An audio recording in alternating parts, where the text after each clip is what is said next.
Hello and welcome, Jen. Thank you for being on my conversations about adult ADHD today.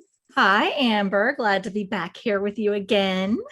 Yes, this is our second conversation, and today we Yes. have a really important topic that affects a lot of adults with ADHD that I work with. It's affected my life. It's a big topic, and it's called RSD. That's the acronym, and more formally, it's rejection sensitivity dysphoria. So we're going to go into some details about what is it? What is that? And then how you can kind of find or pinpoint those symptoms in your life so that you can realize what's going on and not be so controlled by it. And then lastly, we're going to talk about other helpful strategies, tips, things that can be done to help with RSD. So without further ado, I'll go ahead and I'll introduce myself. My name is Amber. I'm an ADHD coach and educator. I own ADHD Creatively, and I try to coach adults who are creative to help them find more focus, motivation, and clarity in their life. And Jen, I'm going to ask you, could you introduce yourself and tell me a little bit about you? Absolutely. I'm Jen Jacobsen. I'm also an ADHD coach and educator for adults. I am building a membership site right now where I want to gather all of my people who are professional adults who need a little help in their lives with managing their ADHD, and also for people who want to find some community and feel like they're not struggling with it alone on a daily basis. And yes, it's what I do. Awesome. Well, I'm so glad you're here, Jen. And today, the topic of rejection sensitivity dysphoria, it's also one of those topics that I feel like what you just said, knowing that other people go through this is a huge relief for some people. Knowing just what it is and knowing what rejection sensitivity dysphoria, how it can affect our lives can make it a little more normalized for adults with ADHD. Absolutely. It sure can. And, it's funny to me that this is even a topic for discussion right now, because I feel like for so long, nobody even really realized what RSD was. There wasn't even a name to put to it. Right. Right. And I think, for most of my life, I struggled with this without knowing what it was. And, it was misdiagnosed as a variety of different things. Yeah. First of all, I had really emotional and what a lot of people thought were overwhelming and just, really big reactions to things, and to situations where I felt like I was being rejected. And for me, a lot of this came out, unfortunately, as anger. Okay. Yeah. Like really big, angry outburst. Okay. So for me, it feels good to have this nomenclature and this, to have a word for it, Yes. for how I'm feeling and for, how I've been reacting to things. And for me, that's been the first step in really understanding it so that I can, wrap my mind around it and actually do something about it. Absolutely. And I'm a Yeah. big believer in that. We need to name it to tame it. That whole idea that if we don't know what's going on, we struggle to figure out solutions for it because we sometimes have to know what it is before we can figure out our best solutions and problem Yeah, solve, basically. So absolutely. Yeah. let's define it. So rejection sensitivity dysphoria, formally, is a extreme emotional overwhelming feeling to perceived or real rejection, criticism, It could be just feeling not loved. It could have, situations where maybe you feel different, and it's an extreme emotional reaction, feeling like you're being criticized or not loved in that situation. Is that your definition, or how would you define it, Jen? Yeah, that's basically the same definition that I would use. Yes, extreme emotional reactions, and really just feeling hurt, angry, or anxious in response to any rejection, whether it's real or not. So perceived or real. Mm-hmm. And that was a big distinction for me to make in my mind. Like sometimes it's just perceived, right? It's not, I'm not even really being rejected, but my body and my brain are still having this response as if it's real. Oh yeah, full body cringing and full Yeah. like overwhelming kind of guilt or like sadness sometimes about things, for sure. Yeah. So I want to clarify. So all of us, all humans in general, we have that sense of wanting to belong. We have that sense of wanting to be loved. That is a basic human need and very normal for all humans. But what we're Yeah. talking about is that feeling of, it's almost unbearable. It is such an extreme emotional reaction to feeling criticized or thinking that you're being criticized or rejected. Yeah. Yeah. Some of the words that I've heard to describe it are, as you said, overwhelming, intense, Mhm. horrible, just terrible. And a lot of people, when I've asked them, when we decided we were going to talk about this subject, I started asking my clients if they had ever dealt with this. And all of them, every one of them said yes. And many of them had no words at all to describe the feeling. Okay. Like it's just indescribable. Yeah, it's not pleasant. I don't want it in my life. It exists in my life, but I don't necessarily want it in my life. Yeah, I'm with you there, Amber. I wish it would just go away. Let's use some examples from our lives, or maybe the lives of our clients, without using names. And let's use some examples to kind of discuss it a little bit further. So I know I'm going to start with one example here, and maybe you can relate to this, Jen, is that I've had moments in my life where I have social interactions, and it usually is social interactions. And I leave that social interaction feeling completely mortified, completely like embarrassed about what happened during that social interaction. And I sometimes relive that moment over and over, trying to think of what could have happened better. Oh my gosh, can I ever face that person again? And I even go to the extent of, when I'm reliving these interactions, I talk to myself out loud like it's happening again. And I remember there was one incident in college. I was walking through college to get to my apartment, and I was talking to myself. I was reliving one of these social interactions, regretting really heavily what I said or what I did. I'm a kind person. It wasn't that horrible, but I was having this extreme reaction. And then the people who live in the apartment above me, they saw me talking to myself, and later were like, "We saw you talking to yourself. Are you okay?" And I tried to play it off. Oh yeah, I was just, just singing to myself. But no, I was actually talking and reliving that rejection and reliving that perceived rejection that I was going to have. Oh, wow. That's how So it's not just the initial experience of it. You had it on replay basically. I did. That replay happens a lot in my brain. Yeah, I don't know. Is that something you ever experience, or what are some Um, examples for you? yes, so much. The first time I can really remember this in my life was in school. Mhm.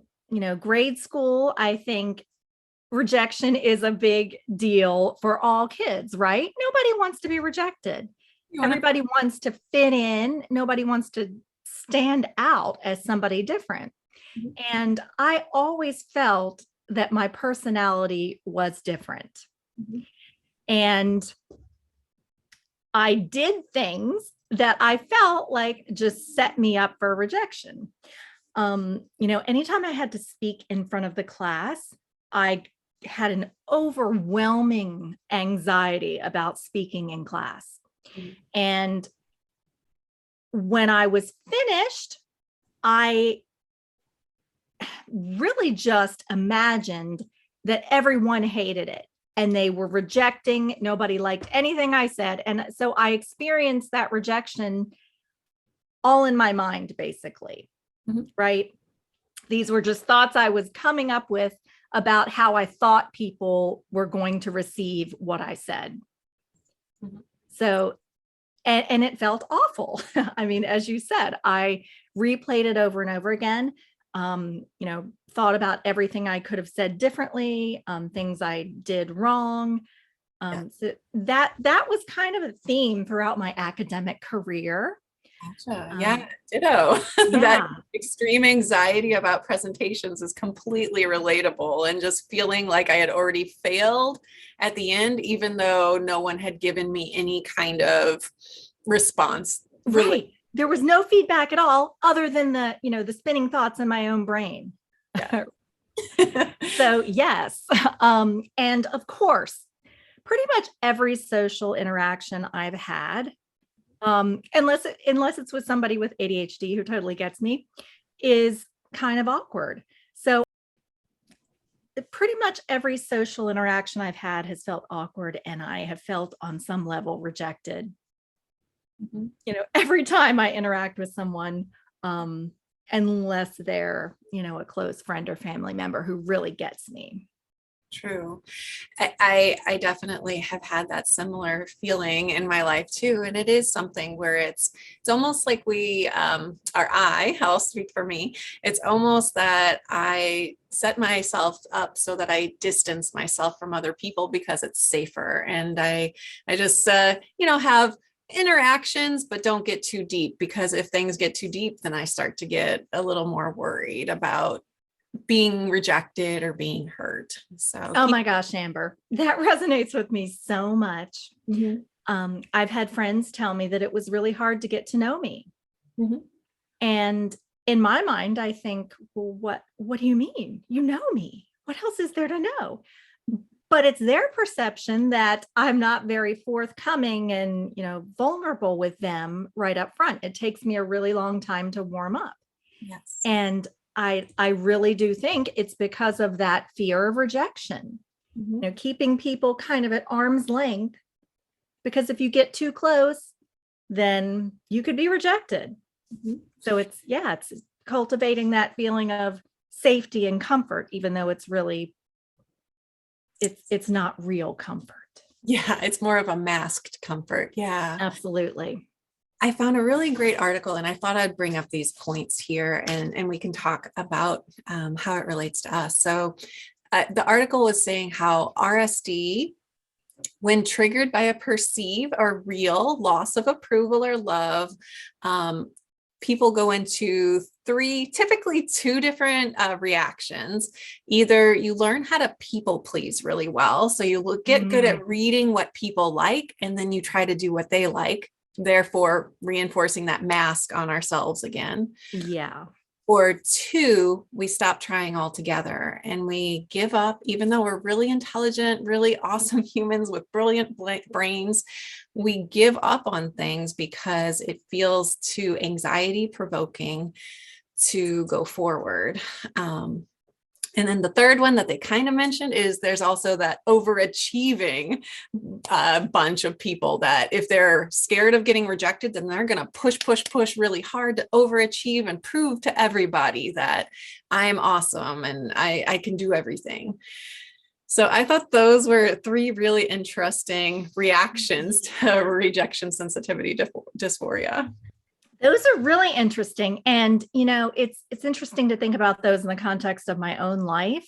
Yeah. I really think I have had all of those reactions at various times. Yeah. Yeah. Absolutely. And it's a kind of a survival thing. And I would almost, I've been learning a lot more about the nervous system recently and like how the nervous system, the fight, flight, freeze, and fawn responses, and Yeah. those fit perfectly. So the people pleasing is that fawn response where we just want to, okay, I'll give to everybody and just forget myself. Right. If I blend in and make everybody happy, then nobody will notice me. You can't see me, right?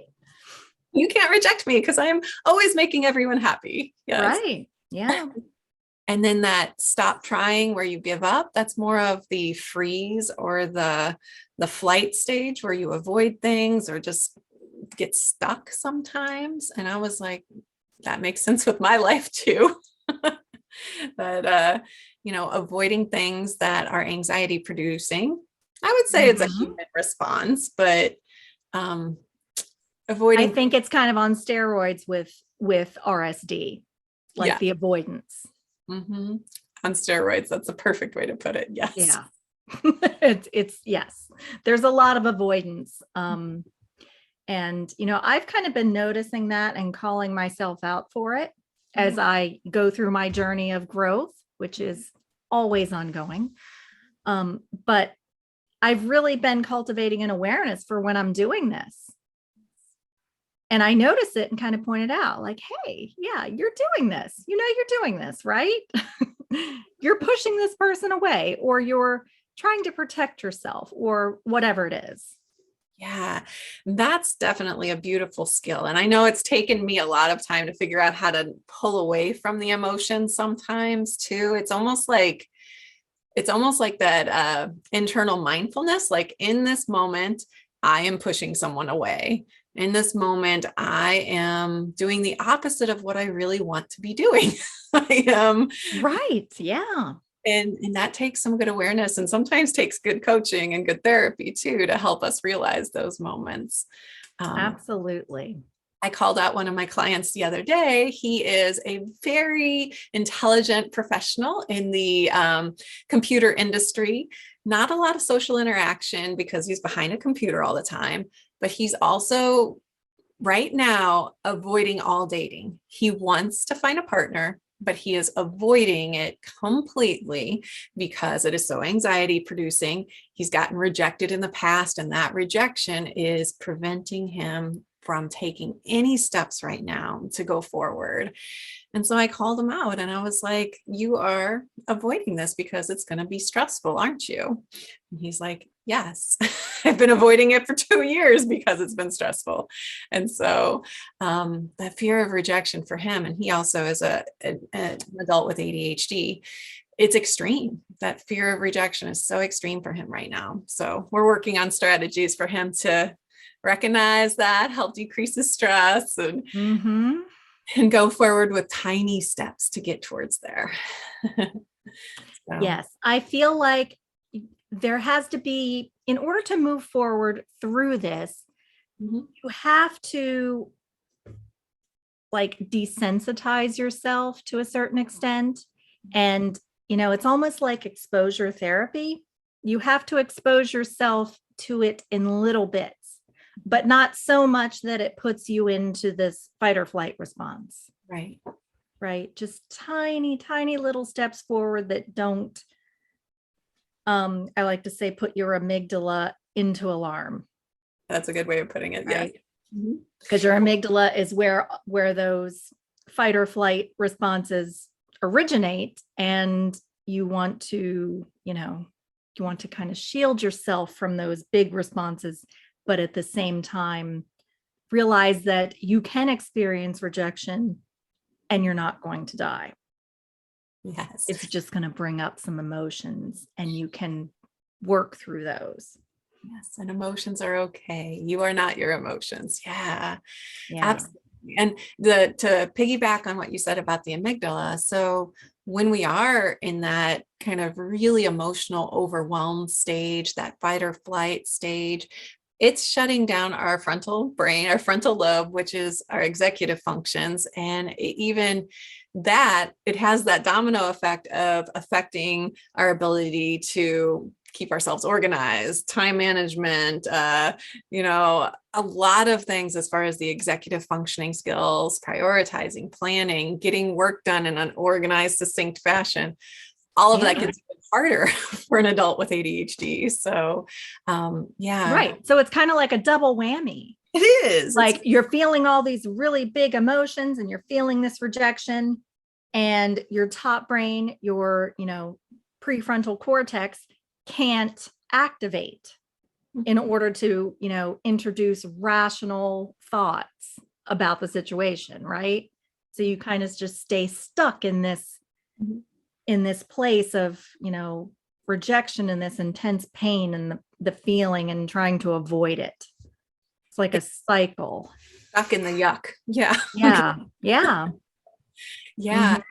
And so I really feel like in those situations, like just being able to say, I think this is RSD. I think this is that rejection sensitivity dysphoria, that I'm having this really extreme reaction, feeling like nobody loves me, or feeling like people are going to criticize me, I'm a failure, etc.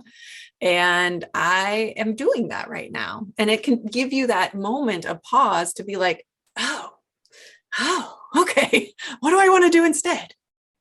Right. It's almost like if you insert that thought, you can maybe interrupt the pattern and the cascade of emotions that usually come. Yeah. And I also like what you said, just doing small steps like that exposure therapy, those small steps of discomfort, getting yourself, keeping the momentum going and not staying stuck. Small steps that aren't going to overwhelm you, but it might be a little bit uncomfortable to do. Yeah. One of the examples that I thought of with one of my clients was she had a clinical practice where she treated people in person during the pandemic. And so for a long time, her practice shut down. She wasn't able to see anybody. And during that time, she started, of course, to, get all of these phone calls and voicemails from people, and they just kept piling up. And so she was having thoughts about what was on the voicemails, right? What if it's somebody that's angry because they received a bill? Or what if, it's somebody telling me they're not happy because I closed down, or whatever. So she started avoiding checking her voicemail. And she didn't check it for over a year, just because of the, perceived rejection of what she was going to hear when she checked the voicemails, right? And, also, she was even, feeling rejection about, what if an insurance company is calling me and they're upset because I haven't gotten back to them. So just all of these things, it's like she was doing this telling, and it was just a cascade of perceived rejection waiting for her in these voicemails. So of course she didn't want to check them, because it would have brought all this up at one time. Yes. Yeah. So it's just really interesting the ways that this can manifest and how it can show up in your life in different ways. Yeah, with that client. And I definitely have worked similarly with people, and sometimes it's doom piles of mail that have collected over years. Sometimes it's corner rooms of the house that they can't deal with. Sometimes it's talking to, going on dates or doing things. So yeah, that rejection avoidance, or bills. Yeah. If you open up a bill and you see that there's a late fee, that can be even felt as rejection, right? Oh my gosh, I did something wrong and now they're charging me, and oh my gosh, and I can't call them because they're upset with me because I paid late. And yeah, that can lead to people not paying their bills, even if they have the money to pay them. And this is something that I have done, just it. And it's the weirdest phenomenon, like to have the money to pay something, but just feel immobilized and so scared to do it. Yeah. It's interesting. It's so interesting, frustrating. So It one of really the is. things that I sometimes do with myself in those situations is I ask myself, what am I afraid of? Is this in this moment, is this anxiety produced because I am afraid of being rejected or embarrassed of who I am? Is this sadness right now that I'm feeling, is this because I feel like people don't care about me or don't love me, if it's more personal? And so I try to figure out what is this fear about? What's going on here in my brain? And that takes a moment. If it is bills piled up, I can look at those bills and say, what am I afraid of here? And it can be so overwhelming to do by yourself. So it definitely, Yes. I like to have friends or a coach or a therapist sometimes help me work through those things. Yes, absolutely. And, body doubling can be amazing too for, situations where you're worried about rejection. Just having that person there physically Mhm. to support you can be amazing. For a long time, before I was diagnosed with ADHD, I had no idea what was going on with me, but I could not pay my bills. I literally couldn't do it unless my friend was there with me. So she came over and sat with me. We both had young kids. She took all the kids, they played together, and I paid the bills. It's wonderful. Yeah. Yay, friend. Yay. Yes. Another thing that came up when I was doing some research on this was that another way that this can show up is like extreme rage. Yes. When somebody internalizes that emotional RSD response, it can look like a mood disorder. Mhm. Like, and people are actually diagnosed with mood disorders, incorrectly because, they just nobody realizes what's going on. Mhm. But, it can look like this flash of rage, and, people end up being referred to anger management, and, as you mentioned, they become people pleasers, or they just opt out altogether.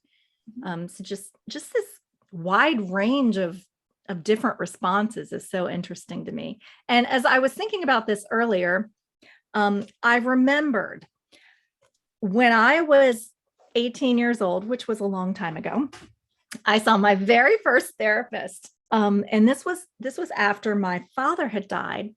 And I was having, some issues with that, and also some relationship issues where I was really, really angry. Um, and I had no idea what was going on. I wasn't diagnosed with ADHD at the time, but I just knew that my anger and my, fear of rejection was kind of ruling my life. And she, my therapist recommended this book called The Dance of Anger. Yes, I have read that. It's good. And this book was, it gave me the biggest epiphany, going through this book, it's all yellowed and worn because it's so old, but I kept it on my shelf all this time. And it was interesting to revisit it and see the passages that I highlighted. It's highlighted all throughout. But this was really, reading this book and seeing that first therapist was part of my lifelong journey, Growth. growth journey, looking for the answer, trying to figure it out. It took many years to actually figure out that I had ADHD, but I kind of worked individually through every ADHD symptom that I was noticing before I was diagnosed. And the first one was this, was rejection sensitivity and this extreme anger that I was having. No, I'm glad you Yeah. mentioned that again, because that is something. And I think that goes with like the fight response. Like, we don't want to be rejected, so I'm going to fight against you. I'm going to point the finger at you. I'm going to blame. I'm going to get the claws out because you're the problem, not me. And that can definitely be a response sometimes, for sure. Absolutely. And it was, it was damaging in so many ways to relationships and, Our own heart. um, just to me personally. So Yeah. I'm glad we finally have a name for this, and I finally know what's going on, and I can begin to, unravel it all and forgive myself for those awful reactions that I had, during those times when I didn't know what was going on in my brain. I had no idea. No, no, it is really confusing because there's so many overlapping things. And like you've said, people are diagnosed oftentimes with mood disorders before they're diagnosed with ADHD. And for me, Yeah. it was anxiety and depression issues in my 20s and 30s. And then in my 40s, I finally realized, like, oh, ADHD actually is, this fits with me more than anything else. And and then I sought a diagnosis. It's wild. I'm so glad that new research and new information is coming out about this, because it makes sense and it helps me know that I'm not alone too. Absolutely. And that's huge. Yes. So you mentioned a book, Jen, that was really helpful to you growing up. We've talked about a few different strategies. Is there anything else that you might want to offer as other ways that could help other adults with ADHD experiencing RSD? Well, yes, there are. I am not a physician or a psychiatrist, so I can't recommend any specific medications. But what I would like to say is that there are some medications that can help with those emotional responses that a lot of people have to RSD. And not going to go through what they are. That's something that you would need to talk to your psychiatrist or family health provider about. But there are some things that you could try if it's something that's really causing you problems in your life and you really can't get a handle on it with other methods. So just wanted to put that out there, that there are some meds that are effective in helping you. Something that I have, used throughout my entire life is cognitive behavioral therapy. That's usually something that helps after the fact, after I go through one of these RSD episodes. It really helps me to put it in perspective and think about it with my top brain. And it also helps me to cultivate, ways that I can, as you mentioned, interrupt those patterns and those automatic responses, and try to change it over time. Something else that has really helped me is just mindfulness, just cultivating an awareness of everything that's going on in me and around me, and just that practice of noticing. Breathing exercises can be helpful, guided meditations. I've tried it all.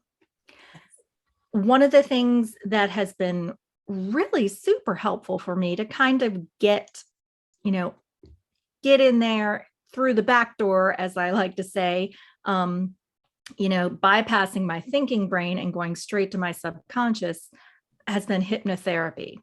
That has been very helpful for me to start to reprogram my automatic responses and untangle and unravel some beliefs that I've had for a really long time. I think after dealing with these episodes of rejection, you start to believe that, maybe I shouldn't go for any goals, right? That's shut down, stop trying part of it. Yeah, maybe relationships are not for me. And so you subconsciously sabotage them, right? And so hypnosis has been good for me on my journey of, getting past and replacing those beliefs with something else more empowering for me. Amazing. Yeah, I haven't heard about that hypnotherapy in a while. So I'm glad you brought that up. It definitely can be very useful. And I haven't used it myself, but unraveling those beliefs, getting to that subconscious area of our brain instead of the conscious area of our brain. Yeah. Yes. And I found that working with my clients, they're only able to get so far with, traditional either cognitive behavioral therapy or coaching or whatever it is. And there's always there's always some roadblock there that presents itself that stops them from going all the way, like from really going for their goals or for really putting themselves out there and being vulnerable with relationships or friendships or whatever. And I find that there's that just that little bit that you can't really access with your prefrontal cortex, it can be really helpful to work on that through hypnotherapy. Cool. Okay, awesome. Yeah. Well, I'm going to offer. So, one of the things that I've noticed, and this is just me, and I've talked to I'll talk from my experience first, is that I can know logically that the rejection doesn't make sense. I can know that there are things, the anxiety, I can logically know it, but my body doesn't feel it sometimes. Mm. And so what I do is that a lot of times I will try to switch things up and go from a bottom up approach rather than top down. And I'll try to ask myself, okay, what does my body need right now? Do I need a hug? If I can't ask a human for a hug, maybe a weighted blanket, maybe, figuring out things to help my sensory needs at that moment. Do I need a hot shower, a cold shower, or a hot cup of tea? How can I calm my body after this extreme emotional reaction? And then I can actually get to helping myself sort out my own thoughts. So that's really something that I've been trying to emphasize, whether it's sensory soothing, using creativity also, and art and dancing and those things to help my body, to help my brain calm down, and then getting to a place of the upper level thinking later. So I love that. Just the self-soothing and calming and just reassuring your body that you're not in danger. mhm. I think that's a really great tool to have in your arsenal. Yeah, we want to replace the stress, replace the rejection, and give ourselves some love, basically, and give ourselves some time to get through this. Because, yeah, that extreme emotional reaction of RSD, it's going to take a minute to recover from sometimes. And but you're not alone. And definitely, it sounds like both I and you today have had many examples of this from our own lives. Thank you for sharing and being vulnerable enough to share some of those things, Jen. You're so welcome. I feel like if it helps just one person, it's worth sharing. So Me too. it's it's all helpful. It's so helpful for me to hear your experiences and my clients' experiences. And Mhm. it's just all, as we were talking about earlier, it creates ripple effects in the world. If I share my story, then somebody else might feel safe enough to share theirs. And then that'll have, it'll just be a ripple effect that goes out into places that we can't even imagine. I hope so. I hope so. Well, then I want to go ahead and wrap up our conversation today. We talked about what RSD is. We talked about common ways RSD can present itself in our lives and our clients' lives. We talked about several things that help. And now I want to ask, how can people get in touch with you if they want to do some deeper work, get involved in a membership or get involved in one-on-one coaching? How can they reach you? Sure. I am on my website at jenjacobsencoaching.com. And I also hang out on Instagram at jenjacobsen_ADHD. Awesome. Well, I am so grateful for our conversation. And once again, my name is Amber, and I'm also an ADHD coach and educator. And you can find me at ADHD Creatively, and that's website, Instagram, all the things. All the things.